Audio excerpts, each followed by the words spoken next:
ঝগড়াপুর গ্রামের এই প্রেমিক প্রেমিকা একে অপরকে ভালোবেসে হঠাৎ বাড়ি ছেড়ে পালিয়ে আসে, কারণ তাদের বাবা মা অন্য কোথাও বিয়ে ঠিক করে দেয়।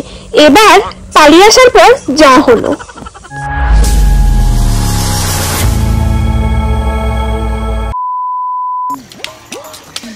তাড়াতাড়ি আসো, বাড়ি থেকে তো পালিয়েছি আমি নাকি, বাড়ির মেয়ে তো আমি। এমন ভাবে সামনে এই গলি দিয়ে একদম সোজা চলে গেল, সামনে একটা রিসোর্ট ভাড়া নিয়েছি, ওখানে মোটে 2 কোটি টাকা, তারপরে আমাদের পাত্তা না। 2 কোটি?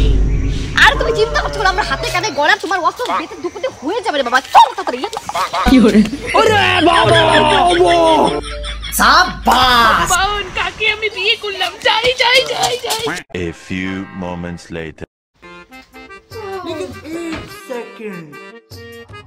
আরে আমি তো ভেবেছিলাম রিসোর্ট, এখন দেখি নাম ভূত বাংলা।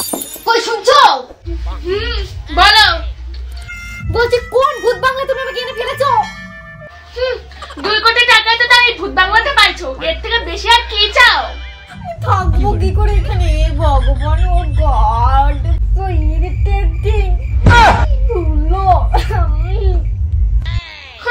যদি আরো ভালো ঘর চাও না তাহলে 2000 কোটি টাকা লাগবে। কি আছো বাপের বাড়ি থেকে যে তুমি 2000 কোটি টাকা দিয়ে ঘরে থাকবে? আচ্ছা ঠিক আছে ঠিক আছে।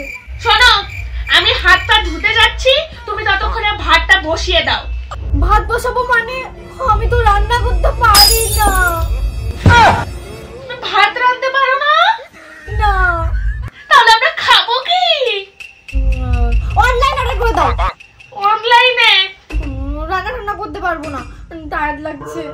আচ্ছা ঠিক আছে, কি মেয়ে বিয়ে করলাম রে বাবা, ভাতটাও রাঁধতে পারে না। কি ভেবেছো তুমি আমাকে কাজে দাসী বানিয়ে রাখবে? সেগুলো বালি নুনো ছেড়ে দেবো তোর মুখে। কি করে আমি কার সাথে এলাম ভগবান?